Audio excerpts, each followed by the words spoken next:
Ishraq Hossain BNP নেতা সাদেক হোসেন খোকার সন্তান ইশরাক হোসেন তরুণ বয়সেই ঢাকা ৬ থেকে এমপি হয়ে গেলেন এবং তারপরে প্রতিমন্ত্রীও হয়েছেন। মুক্তিযুদ্ধ বিষয়ক প্রতিমন্ত্রী করা হয়েছে তাকে, কিন্তু তিনি এবার আজকে ঘোষণা দিয়েছেন যে তিনি মেয়র হবেন, ঢাকা দক্ষিণের মেয়র হবেন, মেয়র পদে লড়বেন। গতকালকে এই ঘোষণা দিয়েছেন এনসিপি নেতা আসিফ মাহমুদ সজীব ভুঁইয়া, তিনি মেয়র পদে লড়বেন।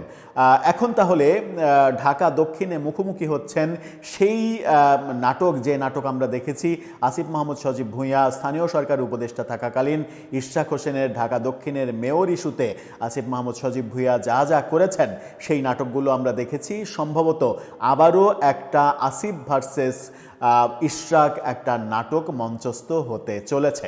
সেই নাটকে কে বিজয়ী হবে? ইশরাক হোসেন তাকে নির্বাচন করতে হলে এমপি পদ থেকে এবং মন্ত্রীর পদ থেকে পদত্যাগ করতে হবে। পদত্যাগ করে এত বড় একটা রিস্কে তিনি যাচ্ছেন, যদি দুর্ঘটনা ঘটে যায় তাহলে কি হবে? চলুন একটু আলোচনা করে দেখি গণমাধ্যম কি বলছে। তারা দুইজন যখন লড়বেন তখন বিএনপির অবস্থানটা কি হবে? আসিফ মাহমুদ সজীব ভুঁইয়ার বিরুদ্ধে যত অভিযোগ, সেই অভিযোগগুলোরই বা কি হবে? থাকবেন পলিটিক্স টিভির নিয়মিত আয়োজনে।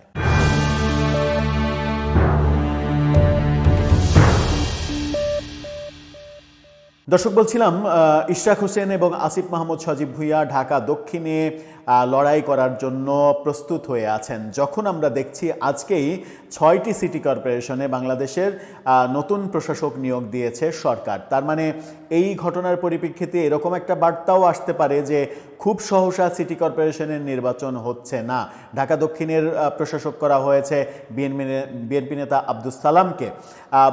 তাকে মাত্র কয়েকদিন ২-৪ মাসের দায়িত্ব পালন করার জন্য তাকে দায়িত্ব দেওয়া হয়েছে, নাকি তাকেই পরবর্তীতে ঢাকা দক্ষিণের মেয়র হিসেবে ভাবনায় নিয়ে বিএনপি তাকে প্রশাসক হিসেবে নিয়োগ দিল? এই প্রশ্ন নিয়ে আলোচনা শুরু হবে যখন, ঠিক তখনই ইশরাক হোসেন ঘোষণা দিলেন তিনি ঢাকা দক্ষিণে নির্বাচন করবেন।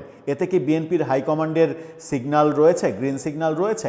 সেই প্রশ্নটা থাকবে। ইন্ডিপেন্ডেন্ট টেলিভিশন ইন্টারেস্টিং একটা শিরোনাম করেছে, তাদের শিরোনামটা দেখে নিতে পারেন। তারা বলছে, আবারও কি মুখোমুখি হচ্ছেন এনসিপির আসিফ ও বিএনপির ইশরাক? সেই প্রশ্নটা তারা করেছে। তারা বলছে যে মুক্তিযুদ্ধ বিষয়ক প্রতিমন্ত্রী ইশরাক হোসেন ঢাকা দক্ষিণের মেয়র নির্বাচনের ঘোষণা দিয়েছেন। নিজের ভেরিফাইড ফেসবুক পেজ থেকে আজকে এই ঘোষণা দিয়েছেন। সেখানে ইশরাক লিখেছেন, ঢাকা দক্ষিণ থেকে সিটি নির্বাচন করব ইনশাল্লাহ। ত্রয়োদশ সংসদে ঢাকা ৬ থেকে নির্বাচিত হয়েছেন তিনি। জাতীয় নির্বাচন শেষে বিএনপি সরকার গঠনের পরে সিটি কর্পোরেশন নির্বাচন নিয়ে আলোচনা শুরু হয়েছে। গত সপ্তাহে নির্বাচন কমিশন ঈদের পর সিটি কর্পোরেশন নির্বাচনের বিষয়ে ইঙ্গিত দেয়। এই পরিস্থিতির মধ্যেই আজকে ঢাকার ২টি সহ দেশের ৬টি সিটি কর্পোরেশনে প্রশাসক নিয়োগ দেওয়া হয়েছে। এদিকে সম্প্রতি জাতীয় নাগরিক পার্টি এনসিপির এক সভায় ঢাকা দক্ষিণ সিটি কর্পোরেশনের মেয়র পদে নির্বাচনের জন্য দলটির মুখপাত্র আসিফ মাহমুদ সজীব ভুঁইয়ার নাম প্রাথমিকভাবে চূড়ান্ত করা হয়েছে। ইশরাক হোসেনের পোস্টের পর এখন আলোচনা শুরু হয়েছে, তবে কি আবারও মুখোমুখি হতে চলেছেন তারা? ইশরাক হোসেন আগেও মেয়র নির্বাচন করেছেন। ২০২০ সালে অনুষ্ঠিত সেই নির্বাচনে তার প্রতিদ্বন্দ্বী আওয়ামী লীগের শেখ ফজলে নূর তাপস জিতেছিলেন। সেই জেতার পরে আওয়ামী লীগ পতনের পরে ইশরাক মামলা করেছিলেন। তিনি বসতে চেয়েছিলেন, যে তাকে জোর করে হারানো হয়েছিল। কয়েকদিন তিনি নিজে বসেও পড়েছিলেন, কিন্তু তৎকালীন স্থানীয় সরকার উপদেষ্টা আসিফ মাহমুদ সজীব ভুঁইয়া সেটা মানেননি, সেখানে প্রশাসক নিয়োগ দিয়েছিলেন। এই ব্যাপারগুলো আমরা দেখেছি। এখন এই দুজন যখন মুখোমুখি হতে চলেছেন তখন ইন্টারেস্টিং একটা ব্যাপার সামনে আসবে, সেটা হচ্ছে যে আসিফ মাহমুদ সজীব ভুঁইয়া উপদেষ্টা থাকাকালীন তার বিরুদ্ধে অনেক অভিযোগ, বিভিন্ন দিক থেকে এই অভিযোগগুলো উঠেছে এবং তার পিএস এপিএসদের দুর্নীতির খবর দুদকে মামলা পর্যন্ত হয়েছে এবং দুদক অনুসন্ধান চালাচ্ছে। দুদক যখন অনুসন্ধান চালাচ্ছে এবং তার পিএস মোয়াজ্জেম, তাকে দেশ ত্যাগে নিষেধাজ্ঞা জারি করা হয়েছে, তিনি একবার দেশ ত্যাগ করতে যে পারেননি, বিমানবন্দর থেকে ফিরে এসেছেন, এই ব্যাপারগুলো আমরা দেখেছি। আসিফ মাহমুদ সজীব ভুঁইয়ার বিরুদ্ধেও অনেক অভিযোগ। সেই ওয়েস্টিনে হাঁসের মাংস খেতে যাওয়ার ঘটনা, গুলশানে চাঁদাবাজি, সেই চাঁদাবাজ সমন্বয়কদের ভিডিও বার্তায় আসিফ মাহমুদ সজীব ভুঁইয়া তার সঙ্গে যুক্ত থাকা এবং নির্দেশ দেওয়ার যে অভিযোগগুলো, সেখান থেকে শুরু করে একটা টালমাটাল নাকাল অবস্থা আসিফ মাহমুদ সজীব ভূঁইয়ার বিরুদ্ধে। সরকারের সব থেকে বেশি সমালোচিত উপদেষ্টা আসিফ মাহমুদ সজীব ভূঁইয়া, এহেনও কোনো সমালোচনা নেই যা তার বিরুদ্ধে হয়নি। অনেকে অভিযোগ করেন যে শত শত হাজার হাজার কোটি টাকার মালিক হয়েছেন তিনি, দেশের বাইরে টাকা পাচার করেছেন, যদিও সেই অভিযোগগুলো প্রামাণ্য দলিল হিসেবে কেউ উপস্থাপন করতে পারেননি।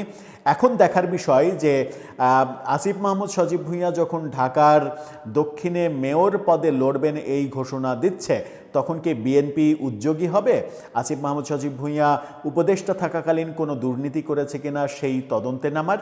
আমার মনে হয় যে সেটা হতে পারে। আর সেটা যদি হতে যায় এবং সেটা যদি হয়ে যায়, তাহলে আসিফ মাহমুদ সজীব ভূঁইয়ার নির্বাচন করা তো দূরের কথা, তার অনেক বেশি বিপদে পড়ে যাওয়ার সম্ভাবনা রয়েছে যদি তার দায়িত্ব পালনের সময় থেকে এখন পর্যন্ত তার বিরুদ্ধে যে সকল অভিযোগ কানাঘোষা হচ্ছে, এমনকি তার পক্ষের মানুষগুলোই বিভিন্ন ইউটিউবে বিভিন্ন জায়গায় বিভিন্ন ইকুয়েশনগুলো দিচ্ছে, তখন থলের বিড়াল যদি বেরিয়ে আসে তাহলে তিনি বিপদে পড়ে যাবেন। আর যদি তার বিরুদ্ধে তদন্ত করে কোনো কিছু না পাওয়া যায়, তাহলে তিনি হয়ে যাবেন হিরো। সেই ক্ষেত্রে ঢাকা দক্ষিণে তার বিপক্ষে ইশরাকের জিতে আসাটা অনেক বেশি কঠিন হবে।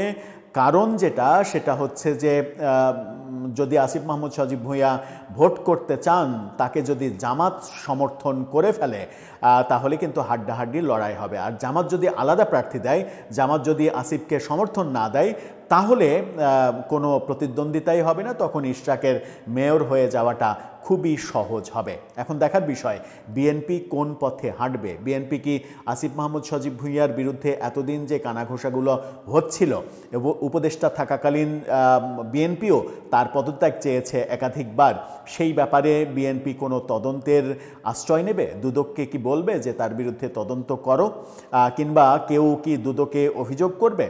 এই প্রশ্নগুলো সামনে এসে যাচ্ছে।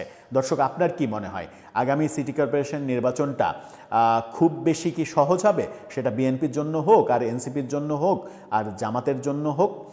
নির্বাচনে বিজয়ী হতে হলে বিএনপিকে যে বিজয়, ভূমিধস বিজয় জাতীয় নির্বাচনে, সেই যে উজ্জ্বল ভাবমূর্তি, সেই ভাবমূর্তিটা অক্ষুণ্ণ রাখতে হবে। এটাও কিন্তু একটা ম্যান্ডেটরি ব্যাপার হয়ে দাঁড়াবে। আপনার মতামত জানিয়ে লিখতে পারেন আমাদের কমেন্ট বক্সে।